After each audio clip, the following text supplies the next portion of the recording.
सारे बच्चे रामलीला देखने जाते थे, अध्यापक उनको दिखाने ले जाता था, धर्म की शिक्षा हो रही थी। और तभी स्कूल का इंस्पेक्टर जांच करने आ गया। अध्यापक ने सोचा कि अभी सब बच्चे रामलीला देख रहे हैं, ऐसे अवसर पर अगर ये रामलीला के संबंध में ही कुछ प्रश्न पूछ ले तो अच्छा होगा। इंस्पेक्टर ने पूछा कि किस संबंध में बच्चों से पूछूं। उसने कहा कभी ये रोज रामलीला देखते, मैं भी देखने जाता हूं, इनको दिखाने ले जाता हूं, अभी रामलीला के संबंध में ही कुछ पूछ ले। तो इंस्पेक्टर ने कहा यही ठीक। तो उसने पूछा कि बताओ बच्चों, शिव जी का धनुष किसने तोड़ा? एक लड़का एकदम से हाथ हिलाने लगा ऊपर उठ के। शिक्षक भी बहुत हैरान हुआ क्योंकि वो नंबर 1 का गधा था। इसने कभी हाथ हिलाया नहीं था जिंदगी में, ये पहले ही मौका था। शिक्षक भी चौंका, मगर अब क्या कर सकता था, कहीं ये बद ना खुलवा दे। और अध्यापक तो चुपचाप रहा। इंस्पेक्टर ने कहा बेटा बोलो, किसने शिवजी का धनुष तोड़ा, तुम्हें मालूम? उसने कहा कि मुझे मालूम नहीं कि किसने तोड़ा, मैं तो इसलिए सबसे पहले हाथ हिला रहा हूं कि पहले आपको बता दूं कि मैंने नहीं तोड़ा।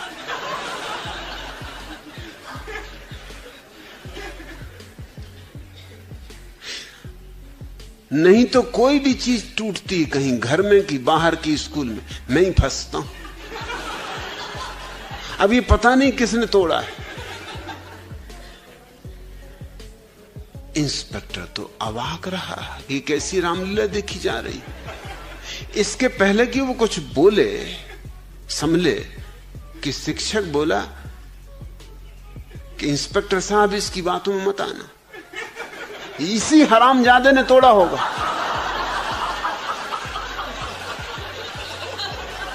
ये सामने देख रहे हैं आप, गुलमोहर का झाड़, इसकी डाल इसी ने तोड़ी। ये खिड़की देख रहे हैं, कांच टूटा हुआ, इसी ने तोड़ा। ये मेरी कुर्सी का हत्था देख रहे हैं, इसी ने तोड़ा। ये देखने में भोला भाला लगता है, शैतान है शैतान। मैं तो कसम खा के कह सकता हूं कि मैं इसकी नस नस पहचानता हूं, इसी हरामजादे ने तोड़ा। इंस्पेक्टर तो बिल्कुल भौंचक्का रह गया कि अब करना क्या है, अब कहने को भी कुछ नहीं बचा। और शिक्षक ने कहा आप अगर मेरी ना मानते हो तो और लड़कों से पूछ लो। लड़कों ने कहा कि जो गुरुजी कह रहे हैं ठीक कह रहे हैं। एक लड़के ने भी टांग बताई कि जो पलस्तर बंधा है इसी ने मेरी टांग तोड़ी। शिव जी का धनुष अगर कोई तोड़ सकता है तो यही लड़का है। ये जो चीज ना तोड़ दे।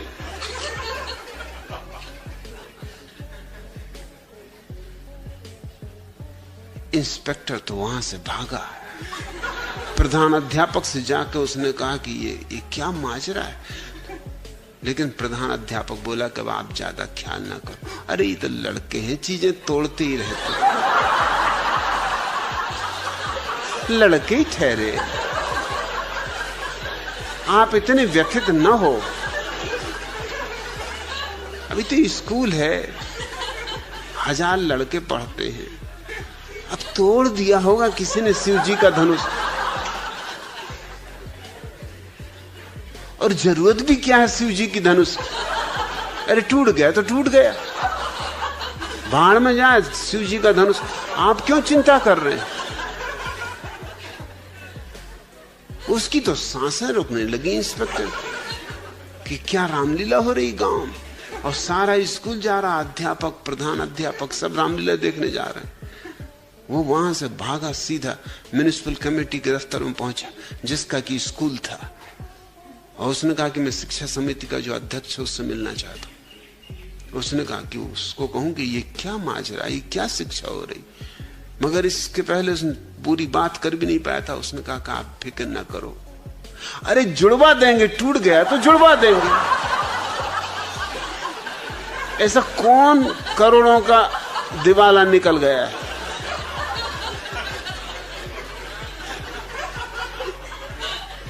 अब ये तो टूटती फूटती रहती चीजें जुड़ती रहती हैं, और हम किस लिए बैठे? कहां है धनुष? एक बढ़ई को तो हमें लगाए रखना पड़ता है। स्कूल में कुर्सी टूटी, कहीं टेबल टूटी, कहीं कुछ टूटा, कहीं कुछ टूटा, जोड़ देगा धनुष को। इसमें इतने क्यों आप पसीना पसीना हो रहे हैं? रामलीला सब देख रहे हैं, मगर ये कहावत सच है कि लोग रात भर रामलीला देखते और सुबह पूछते हैं कि सीता मैया राम जी की कौन थी? क्योंकि देखता कौन है? लोग सोते हैं। इतनी बार देख चुके हैं कि अब ऊब पैदा हो गई। कोई नई घटना घट जाए तो भला देख लें। जैसे एक रामलीला में यह हुआ कि हनुमान जी गए थे तो लंका जलाने, अयोध्या को जला दिया। तो सारी सभा आंख खोल के लोग खड़े हो गए कि भैया क्या हो रहा है? राम जी भी बोले, कह रहे हनुमान जी तुम बंदर के बंदर ही रहे, तुमसे किसने कहा अयोध्या जलाने को? हनुमान जी भी गुस्से में आ गए।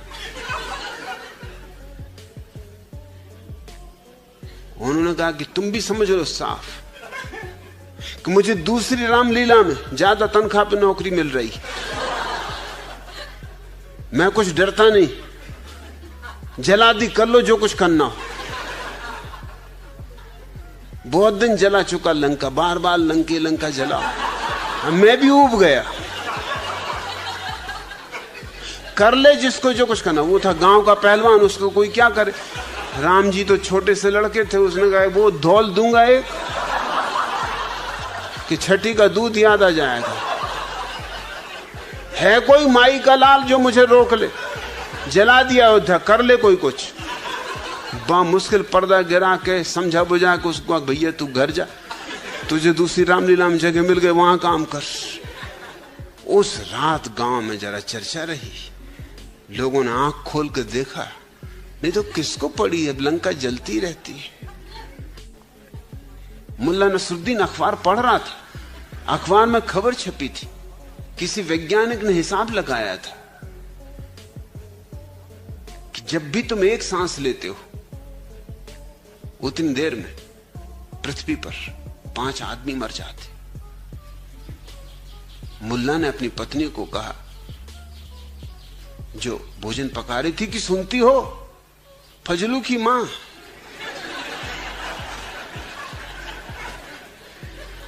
जब भी मैं एक बार सांस लेता हूं 5 आदमी मर जाते। फजलू की मां ने कहा, मैंने तो कई दफा कहा कि तुम सांस लेना बंद क्यों नहीं कर देते? अब कब तक सांस लेते रहोगे और लोगों को मारते रहोगे?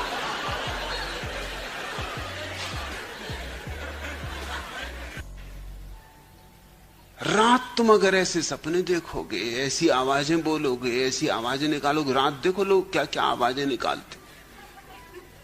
कभी उठ के बैठ के निरीक्षण करने जैसा होता है।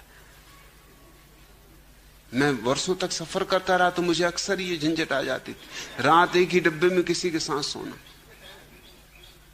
एक बार तो यूं हुआ कि 4 आदमी डब्बे में, मगर अद्भुत संयोग था, चमत्कार कहना चाहिए कि पहले आदमी ने जो घुर्राहट शुरू की तो मैंने कहा कि आज सोना मुश्किल, मगर उसकी ऊपर की बर्थ वाले ने जब जवाब दिया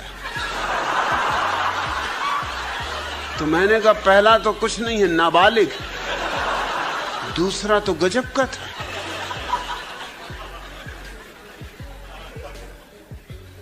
मैंने कहा आज की रात तो बिल्कुल गई, और उनमें ऐसे जवाब सवाल होने लगे, संगत छिड़ गई।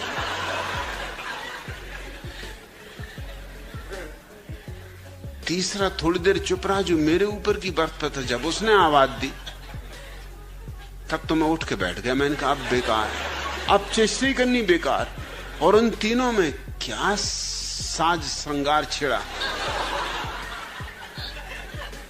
थोड़ी देर तक तो मैंने सुना, मैंने कहा कि ये तो मुश्किल मामला है, ये पूरी रात चलने वाला है।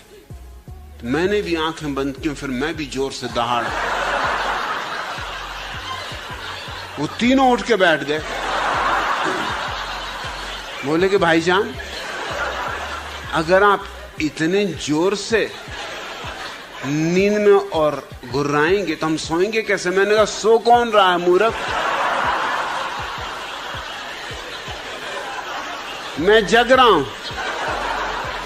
और तुम्हें चेतावनी दे रहा हूं कि अगर तुमने हरकत की न मैं सोऊंगा न तुम्हें सोने दूंगा।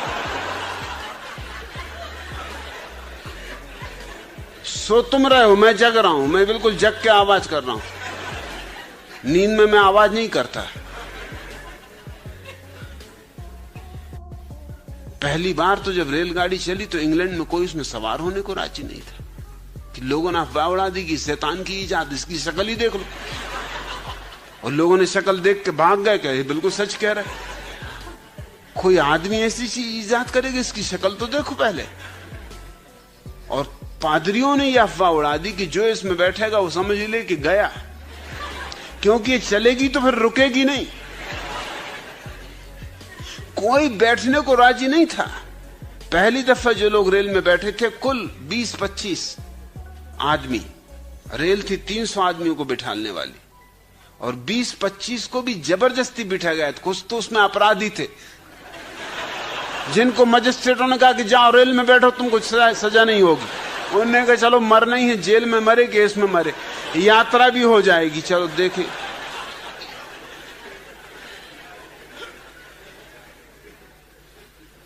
कुछ ऐसे थे जिनको देश निकाला दिया जाने वाला था, उनसे कहा कि तुम बैठ जाओ दो रेलगाड़ी में, तो देश से निकाला नहीं दिया जाएगा।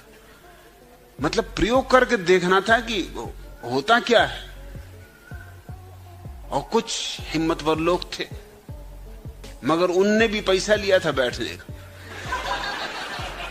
ये अपनी जान जोखिम में डाल रहे हैं। अगर हम मर जाएं या रेलगाड़ी न रुके तो हमारे पत्नी बच्चों की कौन देखभाल करेगा? तो उनको गारंटी लिख के दी गई थी कि उसकी देखभाल की फिक्र सरकार की होगी। तब कहीं 20-25 आदमी रेलगाड़ी में चले और उनके घर वाले उन्हें विदा करने आए थे, तो बिल्कुल आखिरी विदा दे गए थे। भैया अब जा ही रहे हो, अब क्या मिलना होगा, अब के बिछड़े पता नहीं कब मिले।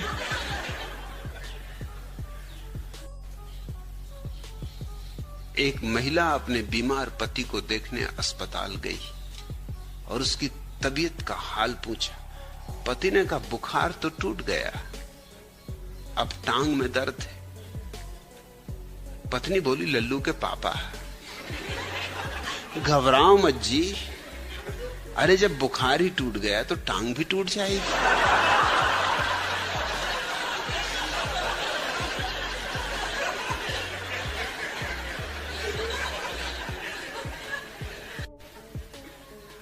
एक पंडित ने विवाह किया। ऐसे तो सब माया है, मगर सोचा होगा कि कम से कम माया से इस महिला को मुक्त करें। सो विवाह किया।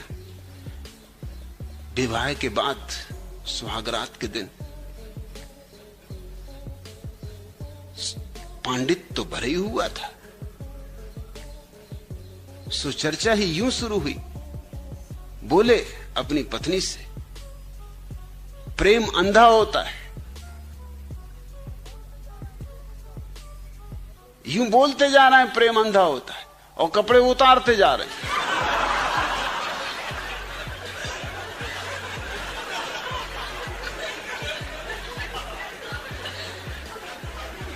पत्नी ने कहा होता होगा जी, पर पड़ोसी तो अंधे नहीं, पहले खिड़की का पर्दा तो गिरा दो।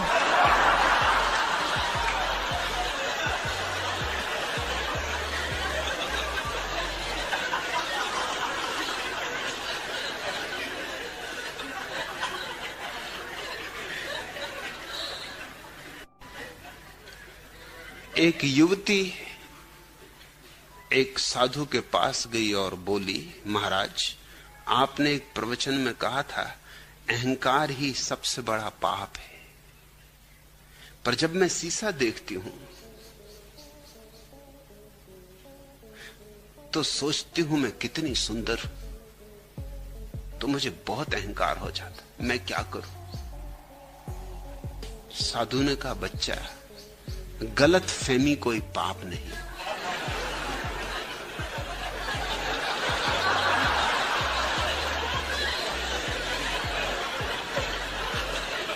पंडित मनसाराम शास्त्री,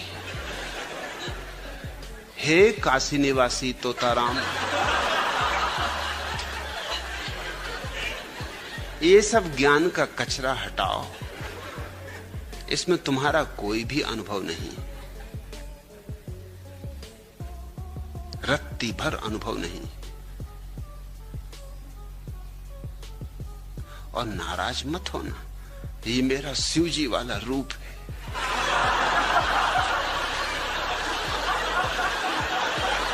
ऐसे तोड़ूंगा। और पंडितों को तो छोड़ता ही नहीं, उनसे मेरा प्रेम, और प्रेम तो अंधा होता ही तुमसे।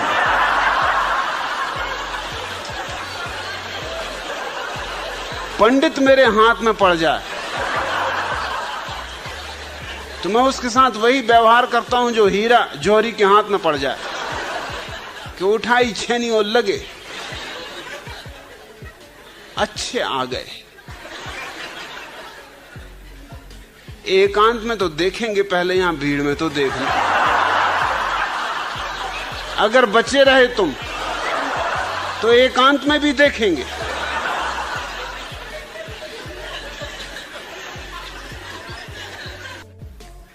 किसी महिला के 8 बच्चे थे। जब भी कोई बच्चा किसी वजह से रोता तो वह उसे मनाते हुए कहती, देखो बेटा, गलती करके रोते नहीं। एक दिन बच्चों की शरारत से तंग आके वह रोने लगी और कहने लगी, ऐसे बच्चों से तो बगैर बच्चों के अच्छे थे। तभी उसकी छोटी पुत्री उसे मनाते हुए बोली, देखो मम्मी, गलती कल के लोते नहीं।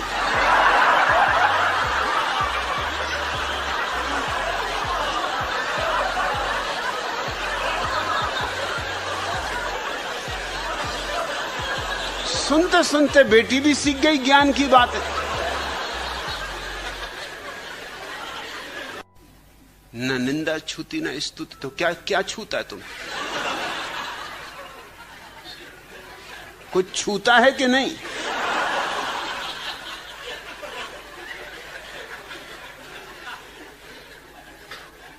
ये तो मेरे पास यहां एक से एक गजब की महिलाएं हैं, किसी को पीछे लगा दूं और फौरन को, गे भाई दूर रह, छूना मत।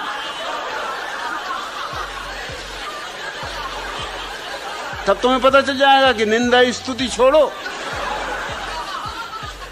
अभी कोई बाई भी छू देगी तो बस प्राण संकट में पड़ जाएंगे कि ये माया कहां पीछे लग गई। और मेरे पास इतनी देवियां हैं, छोटी मोटी देवियां में नहीं, चंडीगढ़ से आई हुई चंडियां भी हैं। पीछे लगा दूंगा, काशी तक पीछा करेंगे।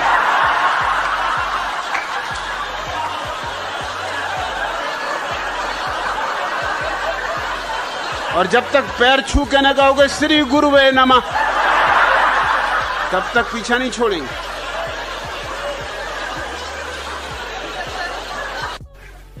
पंडित जवाहरलाल नेहरू जब प्रधानमंत्री थे, वो एक पागलखाना देखने गए। पागलखाने की बड़ी सफाई की गई, सजावट की गई। ये सब देख के एक पागल ने अपने दोनों हाथ ऊपर उठाकर कहा, हे भगवान, उनको शीघ्र चंगा कर देना। पंडित नेहरू ने सुना, उन्होंने कहा, ये पगला क्या कह रहा है? उस पगले से पूछा कि तू क्या कह रहा है? उसने कहा, आपके लिए प्रार्थना कर रहा हूं कि हे प्रभु, इनको चंगा कर देना, जल्दी चंगा कर देना। अच्छे आदमी, देखो इनकी वजह से पागलखाने की सजावट हो रही, सफाई हो रही। पंडित नेहरू ने कहा, लेकिन क्या मैं पागल हूं? उस पागल ने कहा, जब मैं पहली दफा 3 साल पहले यहां आया था तो मैं भी सोचता था कि मैं पंडित जवाहरलाल नेहरू। अरे 3 साल यहां रहो, ठीक हो जाओगे। ये पागलखाने के हरामजादे ये सुपरिटेंडेंट इत्यादि जिसको ठीक ना करने सो ठीक, वो पिटाई देते हैं कि अगर असली जवाहरलाल नेहरू भी आ जाएं तो भी ठीक हो जाएंगे। एक लाला जी के घर खीर पकाई गई। जब खीर थाली में परोसी गई तो लाला जी की पत्नी से अपने लड़के की थाली में ज्यादा खीर पड़ गई। इस पर सेठ जी नाराज होकर अपनी सेठानी से बोले, तेरा पति मैं हूं या यह जिसको तू अधिक खीर देती? इस पर उस बच्चे को गुस्सा आया और बोला कि यह मां मेरी है या तेरी जो तुझे ज्यादा देती?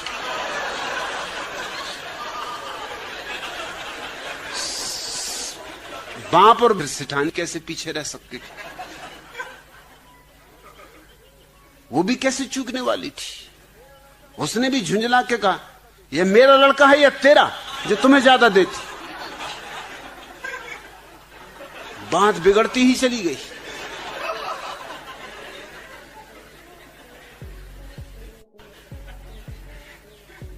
एक लड़की वाला जो नेता था अपने लड़के के लिए लड़की देखने गया। लड़की वाले से बोला, व्यक्तित्व उसका ऐसा हो जैसा इंदिरा गांधी का, कुंवारापन अटल बिहारी जैसा, धर्म में विश्वास मौलाना बुखारी जैसा, विद्याभूषण जैसा भाग्य हो भाई, धीरे धीरे बोलती हो जैसे मुरारजी देसाई, तारकेश्वरी सिन्हा जनता पार्टी की दुल्हन जैसी लाज हो, जॉर्ज फर्नांडिस जैसे बाल हो, जगजीवन राम के समान गाल हो, राजनारायण जैसी चाल हो, सादगी से ऐसी हो जैसे हेमवती नंदन बहुगुणा। लड़के की फरमाइश कुछ नहीं, लड़की वाला बोला बस बस, और सुनने की गुंजाइश नहीं। जो कुछ अब तक खाया है उसका कर दीजिए पेमेंट। तुम्हें लड़की नहीं चाहिए, चाहिए पार्लियामेंट। शाहजहां अली नाई की पत्नी मुमताज जब बीमार पड़ी और आ गई उसकी अंतिम घड़ी, तो देखकर पत्नी की उखड़ती सांस नाई बोला, नाई आया उसके पास और बोला, डार्लिंग क्यों हो उदास? मुमताज ने कहा, डियर वायदा करो मेरे मर जाने पर तुम भी बनवाओगे ताज। नाई ने करके वायदा किया, पत्नी का मन शांत, और कुछ देर बाद मुमताज का हो गया देहांत। पत्नी की मृत्यु के बाद शाहजहां अली नाई ने एक दिन भी बर्बाद नहीं किया और फौरन उसने अपनी दुकान का नाम ताजमहल हेयर कटिंग सैलून रख दिया।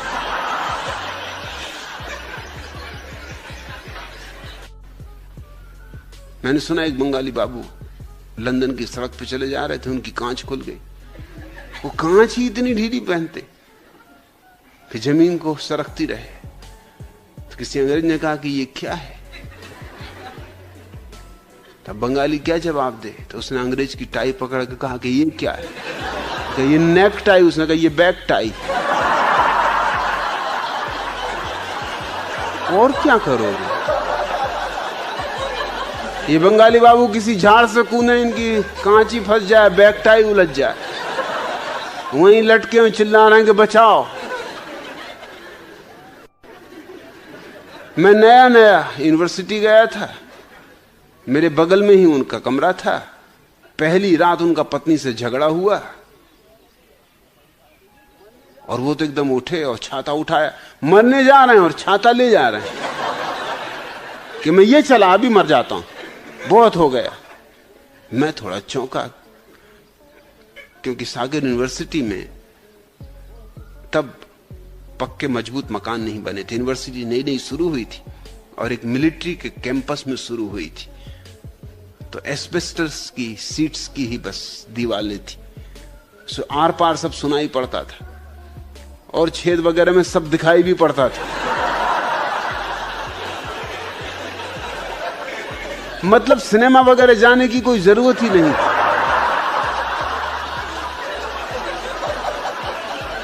नाटक देखो, सर्कस देखो, हर चीज देखो, और घर में बैठे बैठे मुजरा देखो। अपनी कुर्सी सरका ली जरा और बैठ गए। और मुजरा देखो, इधर एक मुजरा चल रहा है, उधर हटा लो, दूसरी तरफ दूसरा मुजरा चल रहा है। क्या क्या नहीं देखा है उन छेदों में, सब क्या कहना। तो मैं थोड़ा घबराया, कुर्सी सरकाई, मैंने देखा कि हो क्या रहा है। वो आत्महत्या की धमकी दे रहे हैं। जब तक बात ही चल रही थी मैंने कहा कोई बात नहीं, मगर जब वो बोले कि मैं चला, मैं मरने जा रहा हूं, अब नहीं लौटूंगा, हो गया बहुत, तेरे साथ जिंदगी मेरा नरक हो गई, अपनी पत्नी से बोले।